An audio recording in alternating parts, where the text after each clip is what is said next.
그 다음에 이제 103조와 관련해서 103조 반사회 질서 행위와 관련해서 시험 문제 아주 많이 나오는 게 반사회 질서 행위인 것과 아닌 것 구별하는 게 무지하게 나옵니다. 자, 여기서 반사회 질서 행위가 아닌 거 이거 외워야 됩니다. 자, 반사회 질서 행위가 아닌 게 한 열 몇 개가 있는데요. 그 중에 가장 잘 나오는 거 1번 통정허위 표시라고 채권자의 강제평을 면할 목적으로 허위로 매매 계약을 하거나 역시 채권자의 강제평을 면할 목적으로 허위로 근저당권을 설정하는 등 허위로 뭐뭐 하는 경우 허위 표시로 무효가 됩니다. 두 번째, 법률행위 성립 과정. 여기서 법률행위는 증여를 말하는데요. 강박이 사용됐다라는 건 협박을 당해서 재산을 뺏긴 걸 말합니다. 그리고 그 강박을 국가가 해요. 국가가 강박을 해서 국민의 재산권을 뺏었다 이런 뜻이에요.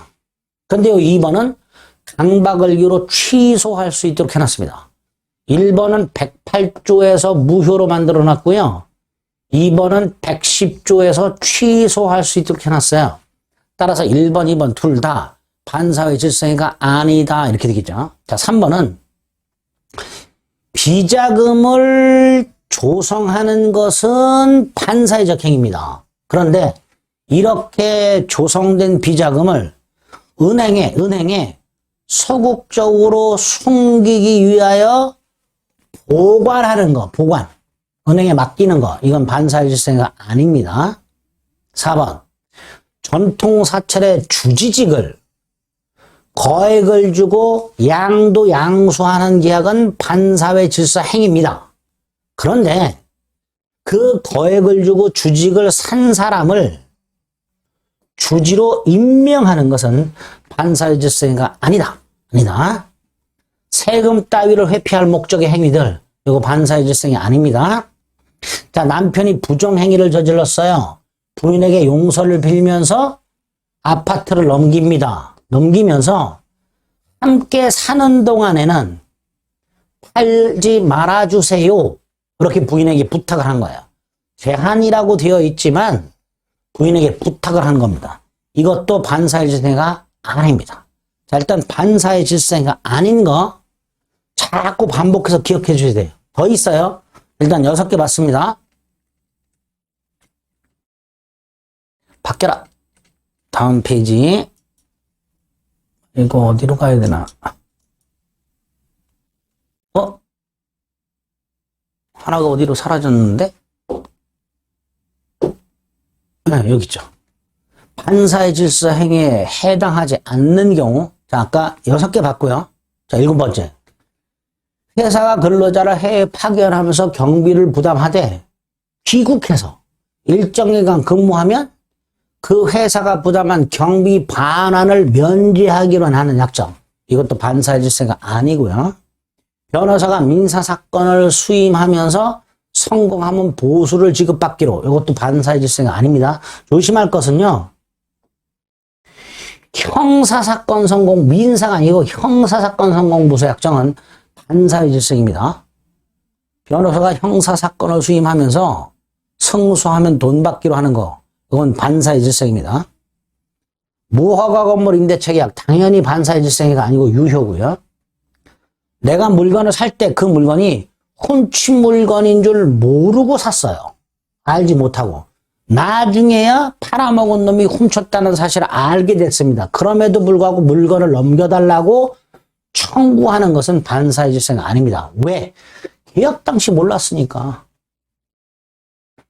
10번 도박자금을 빌리는 것, 도박자금을 갚는 것 다 반사회 질서인데 도박자금을 빌린 채무자가 도박자금을 빌려준 채권자에게 다이렉트로 돈을 갖거나 다이렉트로 부동산을 넘겨주는 게 아니라 자신이 갖고 있는 부동산을 매각할 수 있는 권한을 부여하고 도박 채권자에게. 그래서 도박 채권자가 도박 채무자의 대리인으로서 부동산을 매각하고 그 매각한 대금을 도박 채무 변제 충당으로 확정을 했을 때 매각 대금을 도박 채무 변제 충당하는 건 반사회 질서입니다. 그런데 그 전 도박 채권자에게 매각 권한을 수여하는 행위 및 도박 채권자가 부동산을 제3자에게 매각하는 행위. 이건 반사의 질서가 아니라는 거. 내연 관계를 유지하던 자가 그걸 끝내면서 생활비를 주는 거. 이런 것도 반사의 질서가 아니고요. 목격자를 찾습니다. 증언하면 대가를 지급하겠습니다. 자, 이때의 대가가 사회통념. 사회통념은 상식을 말합니다. 사회통념상 허용되는 한도를 초과하면 반사의 질서로 무효해요. 그런데 초과하지 않는다면 반사의 질서가 아니게 됩니다. 더 있어요. 더 있는데 자, 요 정도는 반사의 질서가 아니라는 걸 좀 확인을 해 주셔야 됩니다. 자, 그러면 9번. 반사의 법률행위에 해당되는 설명으로 틀린 것을 골라라 라고 되어 있습니다.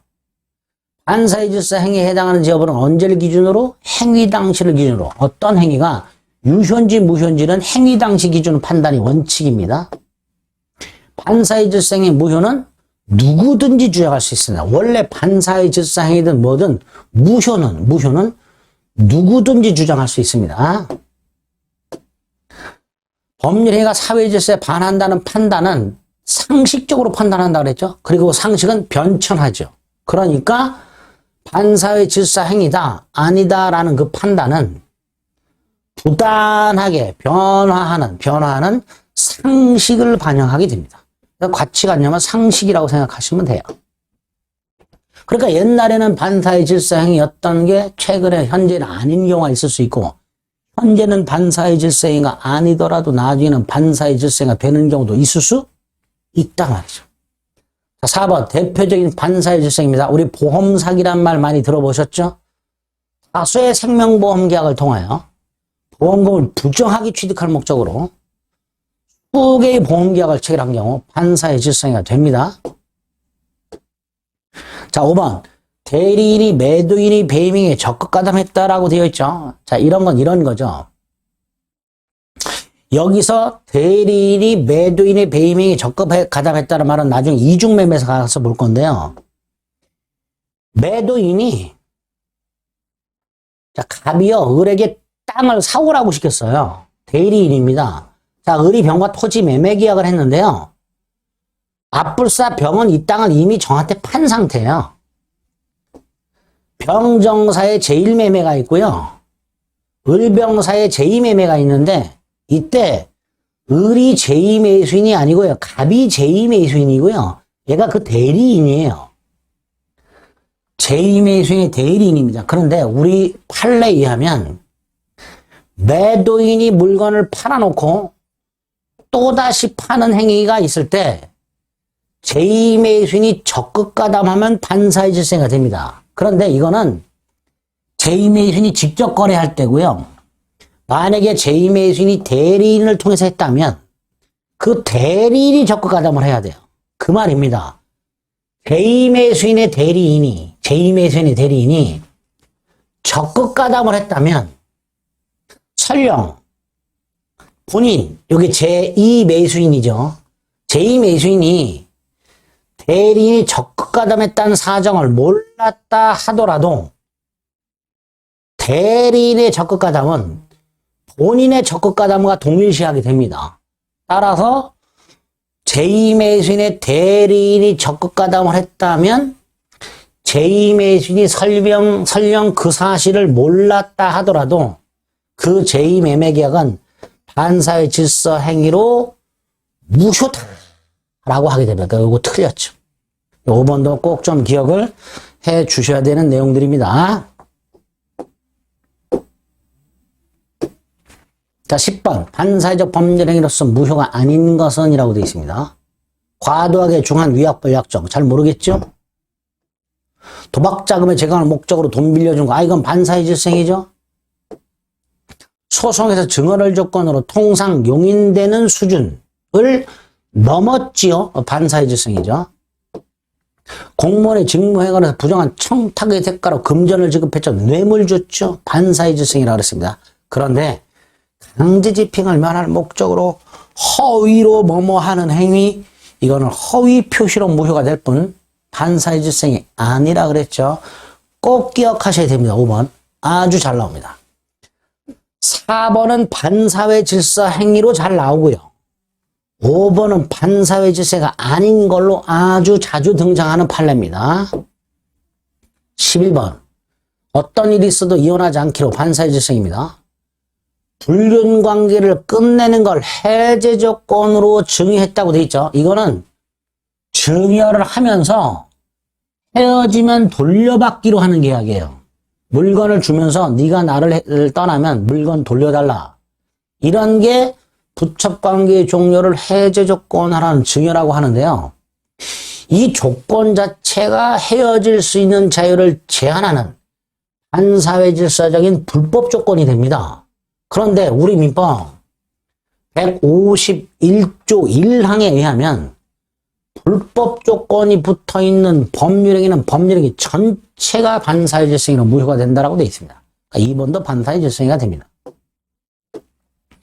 3번 증여를 받은 자가 부동산 매도인의 배임행위에 적극가담이란 말이 나오면 이건 반사회 질서행위다. 전원 합의로 잊은 중간생략 이거 뭐였죠? 단속규정 위반이라고 그랬죠? 처벌이 될 뿐 무효는 아니라 그랬죠. 4번이 답이 되죠. 5번 또 나왔네요. 뇌물을 주기로 하는 약정 반사회 질서행위로 무효. 질서행위로 무효. 12번 반사회 질서행위로서 무효인 것을 모두 골라라. 자, 박스 안에 있는 거 똑같습니다. 볼까요? 무허가건물 임대행위 반사회 질서행위 아니라 그랬죠? 보험사고 가정하여 보험금을 부정취득할 목적으로 체결한 보험계약 반사회 질서행위라고 그랬죠? 민사사건 승소세가로 성공보수 반사회 질서행위 아니죠? 참고인으로 자신이 잘 알지 못하는 내용에 대해서 허위 진술이라고 되어 있죠. 허위로 증언을 하고 대가를 받기로 하는 약정은 단돈 1원을 받기로 한다 하더라도 반사회 질서행위가 됩니다. 그럼 결국 반사회 질서행위가 아닌 게 기억과 디귿, 반사회 질서 행위인 게 니은과 리을 이렇게 되겠죠. 그러니까 반사회 질서 행위를 고르라 그랬으니까 니은과 리을 골라주시면 되겠죠. 이런 식으로 나옵니다. 문제가. 13번도 마찬가지입니다. 반사회 질서 행위를 모두 골라라 그랬습니다. 강박 나왔네요. 강박이라는 불법적 방법이 사용되었다. 강박을 이로 취소할 수 있을 뿐 반사회 질서 행위 아니다. 또 나왔네요. 강제평을 면할 목적으로 허위에 뭐뭐 했다. 허위 표시로 무효일 뿐 반사회 질서 행위 아니라 그랬습니다. 세금을 회피할 목적으로 뭐뭐 했다. 이거 다운계약서 말합니다. 실제 거래한 대금보다 낮은 금액으로 계약을 체결한 것처럼 계약서에 꾸몄습니다. 다운계약서 역시 반사회 질서 행위 아닙니다. 기억, 니은, 디귿 꼭 기억하셔야 돼요. 반사회 질서 행위 아닌 거. 반면에 리을은 뭐가 나와 있죠? 적극가담이 보입니다. 적극가담이 보니까 이건 반사회 질서행위구나 이렇게 고르시면 돼요. 빨리 고르는 게 목적입니다. 자, 14번은 반사회적 행위로서 무효라고 할 수 없는 거 반사회 질서행위가 아닌 거 고르라 이렇게 돼요. 반사회 질서행위가 아닌 거. 범죄행위로 조성된 비자금을 소극적으로 은닉하기 위해서 은행에 넣어두는 거 이거 반사회 질서행위 아니라 그랬죠. 적극적으로 뭐뭐 했다가 나와 있죠. 반사회 질서행위겠죠. 반사회 질서행위. 강제평을 면할 목적으로 허위 이거 반사회 질서행위 아니라 그랬죠. 세금 회피 목적의 행위 역시 반사회 질서행위 아니죠. 자, 디귿하고 리을은 또 나왔죠. 리을은 적극적으로 뭐뭐 했단 말이 있죠. 결국은 디귿 리을 반사회 질서행위 아니고 리을은 반사회 질서행위니까 디귿 리을이 들어있는 것 중에서 디귿 리을을 포함하고 있는 것 중에서 니은이 들어있는 걸 빼버리면 되니까 답은 4번이죠. 디귿 리을을 포함하고 있는 것 중에서 니은이 들어있는 걸 빼버리면 되니까요. 답은 4번 이렇게 되겠죠. 이런 식으로 문제가 나옵니다.